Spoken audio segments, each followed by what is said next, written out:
శ్రీ సాయినాథాయ నమః. శ్రీ సాయి సచ్చరిత్రము 49వ అధ్యాయము. హరికానోబా సోమదేవ స్వామి నానాసాహెబ్ చంద్రోర్కరు కథలు. వేదములు, పురాణములు బ్రహ్మమును లేదా సద్గురువును సరిగా పొగడలేవు. అట్లైనప్పుడు మా వంటి మూర్ఖులు సద్గురువుకు సాయిబాబాను ఎట్లు వర్ణించగలరు? ఈ విషయములలోని మాట్లాడక ఊరుకొనుటయే మేలని తోచుచున్నది. మౌనవ్రతమును పూనుటయే సద్గురుని స్తుతించుటకు తగిన మార్గమనియు తోచును.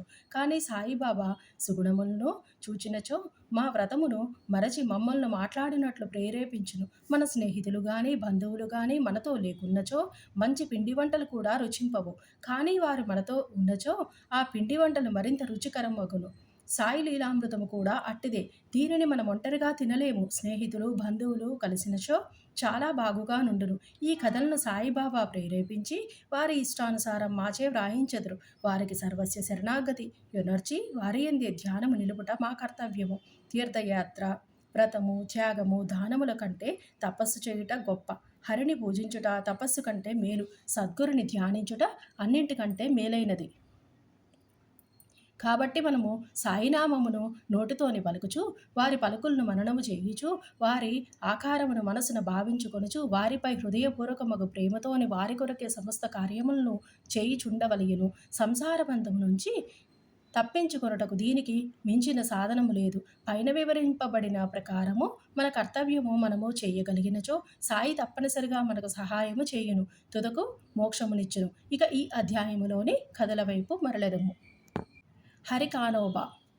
హరికానోబా అను బొంబాయి పెద్ద మనుష్యుడొకడు తన స్నేహితుల వలన బంధువుల వలన బాబాలీలలు అనేకములు వినెను, కానీ నమ్మలేదు. కారణమేమనగా అతనిది సంశయ స్వభావము. బాబాను స్వయముగా పరీక్షించవలయుననియు అతని కోరిక. కొంతమంది బొంబాయి స్నేహితులతోని అతడు షిరిడీకి వచ్చెను. అతని తలపై జలతారు బాగా ఉండెను. అతని పాదములకు కొత్త చెప్పులు ఉండెను. కొంత దూరము నుంచి బాబాను చూచి బాబా వద్దకు పోయి సాష్టాంగ నమస్కారము చేయవలయునని అనుకొనెను. కొత్త చెప్పులొకట నెంచవలనో కొత్త చెప్పులు ఎచట ఉంచవలెనో అతనికి తెలియలేదు. చెప్పులు మసీదు ముందర మూలన పెట్టి బాబా దర్శనమునకు పోయెను. బాబాకు భక్తిపూర్వకమైన నమస్కారమును చేసి ఊదీని ప్రసాదమును బాబా చేతి నుండి అందుకొని తిరిగి వచ్చెను. మూలకు పోయి చూచేసరికి చెప్పులు కనిపించలేదు. చెప్పుల కొరకు వెతికెను, కానీ నిష్ప్రయోజనం అయ్యెను. చాలా చికాకు పడుచు బసకు వచ్చెను. అతడు స్నానము చేసి పూజ చేసి నైవేద్యమును పెట్టి భోజనమునకు కూర్చుండెను, కానీ తన చెప్పుల గూర్చియే చింతించుచుండెను. భోజనానంతరము చేతులు కడుగుకొనుటకు బయటకు వచ్చెను. ఒక మరాఠీ కుర్రవాడు తన వైపు వచ్చుట చూచెను. ఆ కుర్రవాని చేతిలోని ఒక కర్ర ఉండెను.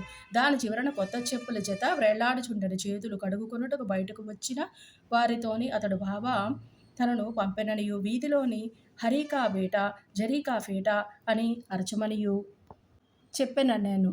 ఎవరైనా ఆ చెప్పులు తమవే అన్నచో అతని పేరు హరి అనియు అతడు కానోబా కొడుకు అనియు అతని తలపై జరీబాగా గలదా అని సంగతి పరీక్షించిన తరువాత చెప్పును నిచ్చెవేయమనియు చెప్పెనను. ఈ కుర్రవాడిట్లు చెప్పుట విని హరికానోబా ఆశ్చర్య ఆనందములను పొందెను. కుర్రవాని వద్దకు పోయి చెప్పులు తనవనియును రూఢీ చేసెను. అతడు తన పేరు హరి అనియు తాను కానోబా కొడుకుననియు తన తలపై ధరించి జరీపాగా చూపెను. ఆ కుర్రవాడు సంతృప్తి చెంది చెప్పులు నిచ్చివేసెను. హరికానోబా మిక్కిలి ఆశ్చర్యపడెను. తన జల్తారు బాగా అందరికీ కనిపించవచ్చును, కానీ తన పేరు తన తండ్రి పేరు బాబాకెట్లు తెలిసెను? అది ఏ షిరిడీకి మొదటిసారి తన రాక. అతడచ్చటకు బాబాను పరీక్షించుటకే వచ్చెను. ఈ విషయముల వలన అతడు బాబా గొప్ప సత్పురుషుడనియు గ్రహించెను. అతనికి కావలసినది బాబాను పరీక్షించుట. అది పూర్తిగా నెరవేరను. సంతోషముతోని ఇంటికి పోయెను. సామదేవ స్వామి బాబాను పరీక్షించుటకై ఇంకొకరు వచ్చిరి. వారి కథను వినుడు. కాకా సాహెబ్ దీక్షితు తమ్ముడు బాయీజీ నాగాపూరులోని నివసించుచుండెను. 1906వ సంవత్సరములోని హిమాలయమునకు పోయినప్పుడు సోమదేవ స్వామి అను సాధువుతోని అతనికి పరిచయం కలిగెను. ఆ సాధువు గంగోత్రికి దిగువ ఉత్తర కాశీకి చెందినవారు. వారి మఠము హరిద్వారములోని కలదు. ఇద్దరును పరస్పరము తమ చిరునామాలు వ్రాసుకొని 5 సంవత్సరముల పిమ్మట సోమదేవస్వామి నాగాపూరు వచ్చి బాయీజీ ఇంట్లో దిగెను. బాబా లీలలను విని సంతసించెను. షిరిడీకి పోయి బాబాను చూడవలననియు అతనికి గట్టి కోరిక కలిగెను. బాయీజీ వద్ద నుంచి పరిచయపు ఉత్తరమును తీసుకుని షిరిడీకి పోయెను. మన్మాడు కోపర్గాం దాటిన పిమ్మట టాంగా చేసుకుని షిరిడీకి పోవుచుండెను. షిరిడీ సమీపమునకు రాగా మసీదుపై రెండు పెద్ద జెండాలు కనిపించెను. సాధారణముగా యోగులు వేర్వేరు వైఖరులతోనూ, వేర్వేరు జీవన పద్ధతులతోనూ, వేర్వేరు బాహ్యాలంకారములతోనూ ఉందురు. కానీ ఈ పై గుర్తులను బట్టి ఏ యోగి యొక్క గొప్పతనమును కనిపెట్టలేము.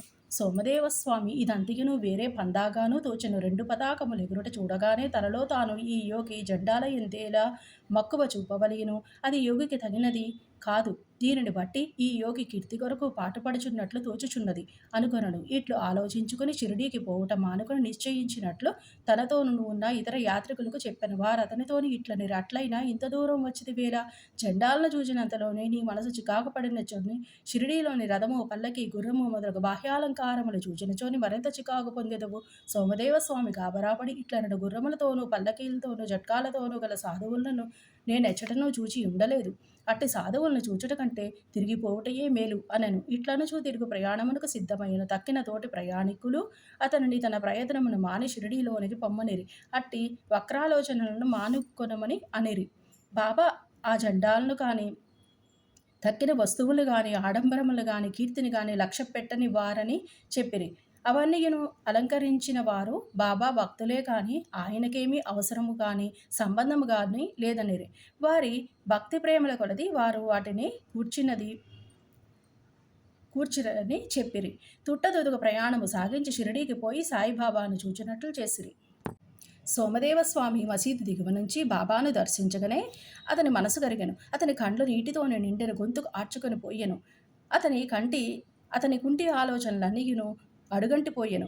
ఎచ్చట మనసు శాంతించి ఆనందమును పొంది ఆకర్షింపబడునో అదే మనము విశ్రాంతి పొందవలసిన స్థలము అని తన గురువు చెప్పిన దానిని జ్ఞప్తికి తెచ్చుకొనెను. అతడు బాబా పాదధూళిలోని దొర్లుటకు తహతహలాడెను. బాబా దర్శనం కొరకు దగ్గరకు పోగా, మా వేషం మా దగ్గరనే ఉండని, నీ ఇంటికి నీవు పొమ్ము, తిరిగి మసీదునకు రావద్దు. ఎవరైతే మసీదుపై జెండా ఎగురవైచుచున్నారో అట్టివారి దర్శనము చెయ్యనేలా? ఇది యోగి లక్షణమా? ఇక్కడొక నిమిషమైనను ఉండవద్దు అనెను. ఆ స్వామి మిగుల ఆశ్చర్యపడెను. బాబా తన మనసును గ్రహించి బయటికి ప్రకటించుచున్నారనియూ తెలుసుకొనెను. అతడెంత సర్వజ్ఞుడు, తాను తెలివి తక్కువ వాడనియూ బాబా మహానుభావుడనియూ గ్రహించెను. బాబా కొందరిని కౌగలించుకొనుట, కొందరిని ఆశీర్వదించుట, కొందరిని ఓదార్చుట, కొందరి వైపు దాక్షిణ్యముతో చూచుట, కొందరి వైపు చూచి నవ్వుట, ప్రసాదమును కొందరికి ఇచ్చుట, ఇట్లు అందరినీ ఆనందింపజేసి సంతృప్తి పరచుట చూచి తననొక్కరనే ఏల ఇంత కఠినముగా చూచుచుండెనో అతనికి తెలియకుండెను. తీవ్రముగా ఆలోచించి బాబా చేయునదంతయును తన అంతరంగమునున్న దానితోని సరిగా ఉండెననియూ గ్రహించెను. దాని వలన పాఠము నేర్చుకుని వృద్ధి పొందుటకు ప్రయత్నించవలననియూ గ్రహించెను. బాబా కోపము మారురూపముతోని ఉన్న ఆశీర్వాదమే అని అనుకొనడు. కొన్నాళ్ల పిమ్మట బాబా యందు అతనికి నమ్మకము బలపడెను. అతడు బాబాకు గొప్ప భక్తుడయ్యెను. నానాసాహెబ్ చంద్రోర్కరు. ఈ అధ్యాయమును హేమాడ్ పంతు నానాసాహెబ్ చంద్రోర్కర్ కథతోని ముగించెను. ఒకనాడు నానాసాహెబ్ మసీదులోని మహల్సాపతి మొదలగు వారితోని కూర్చుని ఉండగా బీజాపూరు నుంచి ఒక మహమ్మదీయుడు కుటుంబముతోని బాబాను చూచుటకు వచ్చెను. అతనితోని ఘోషా స్త్రీలు ఉండుటచే నానాసాహెబ్ అచట నుంచి లేవలించెను. కానీ బాబా అతనిని నివారించెను. స్త్రీలు వచ్చి బాబా దర్శనమును చేసుకొనిరి. అందులోని ఒక స్త్రీ ముసుగు తీసి బాబా పాదములకు నమస్కరించి తిరిగి ముసుగు వేసుకొనెను. నానాసాహెబ్ ఆమె ముఖ సౌందర్యమును చూచి మరల చూడగోరెను. నానా యొక్క చాంచల్యమును చూచి స్త్రీలు వెళ్ళిపోయిన పిమ్మట బాబా నానాతోని ఇట్లనను, నానా, అనవసరముగా చికాకు పడుచుంటివేలా? ఇంద్రియములను వాని పనులను చెయ్యనిమ్ము. వానిలోని మనము జోక్యం కలుగజేసుకొనదు. దేవుడు ఈ సుందరమైన ప్రపంచమును సృష్టించి ఉన్నాడు. కావున అందరినీ చూచి సంతసించుట మన విధి. క్రమముగాను మెల్లగాను మనస్సు స్థిరపడి శాంతించును. ముందు ద్వారము తెరిచియుండగా వెనుక ద్వారము గుండా పోనేలా మన హృదయము స్వచ్ఛముగాను ఉన్నంత వరకు ఏమీనూ దోషము లేదు. మనలోని చెడ్డ ఆలోచనలు లేనప్పుడు ఇతరులకు భయపడనేలా? నేత్రములు వాని పని అవి నెరవేర్చుకొనవచ్చును. నీవు సిగ్గుపడి బెదరనేలా? శ్యామ అచటనే ఉండెను. కానీ బాబా చెప్పిన దానిని గ్రహించలేకపోయెను. ఇంటికి పోవు దారిలోని శ్యామ ఆ విషయమై నానాను అడిగెను. ఆ చక్కని స్త్రీ వైపు చూచి తాను పొందిన ఆ చాంచల్యమును గూర్చి నానా చెప్పెను. బాబా దానిని గ్రహించి ఎట్లు సలహానిచ్చెనో వివరించెను. బాబా చెప్పిన దాని భావము నానా ఇట్లు చెప్పదొడంగెను. మనస్సు సహజముగా చంచలమైనది. దానిని ఉద్రేకించునట్లు చెయ్యరాదు. ఇంద్రియములు చలింపవచ్చును. శరీరమును స్వాధీనమందుంచుకొనవచ్చును. దాని యోరిమి పోవునట్లు చెయ్యరాదు. ఇంద్రియములు విషయముల వైపు పరిగెత్తును. కానీ మనము వాని వెంట పోరాదు. మనము ఆ విషయములను కోరకూడదు. క్రమముగాను నెమ్మదిగాను సాధన చేయుట వలన చంచలత్వమును జయించవచ్చును. ఇంద్రియములకు మనము లోబడకూడదు. కానీ వానిని మనము పూర్తిగా స్వాధీనం అందించుకొనలేము. సమయానుకూలముగా గాని అణచి సరిగా నుంచుకొను చుండవలయును. నేత్రము అందమైన వారిని చూచుట కొరకే ఇవ్వబడినవి. విషయముల సౌందర్యమును నిర్భయముగా చూడవచ్చును. భయమునకు గాని లజ్జకు గాని అవకాశము లేదు. దురాలోచనలు మనసునందుంచుకొనరాదు. మనసుని ఎట్టి కోరికయును లేక భగవంతుని సుందరమైన సృష్టిని చూడుము. ఈ విధముగా ఇంద్రియములను సులభముగాను సహజముగాను స్వాధీనము చేసుకొనవచ్చును. విషయములు అనుభవించుటలోని కూడా నీవు భగవంతుని జ్ఞప్తి ఎందుంచుకొనెదవు. బాహ్యేంద్రియములను మాత్రము స్వాధీనమందుంచుకొని మనస్సును విషయముల వైపు పరుగిడ నిచ్చినచో వానిపై అభిమానముండనిచ్చినచో చావు పుట్టుకల చక్రము నశింపదు. ఇంద్రియ విషయములు హానికరమైనవి. వివేకము అనగా నిత్యానిత్యములకు భేదమును గ్రహించుట. సారథిగాను మనస్సును స్వాధీనమందుంచుకొనవలయును. ఇంద్రియములనిచ్చవచ్చినట్లు సంచరింపజేయరాదు. అటువంటి సారథితోని విష్ణుపదమును చేరగలము. అదియే మన గమ్యస్థానము. అదియే మన నిజమైన ఆవాసము. అచట నుంచి తిరిగి వచ్చటలేదు. శ్రీ సాయినాథాయ నమః. 49వ అధ్యాయము సంపూర్ణము. సద్గురు శ్రీ సాయినాథార్పణమస్తు. శుభం భవతు.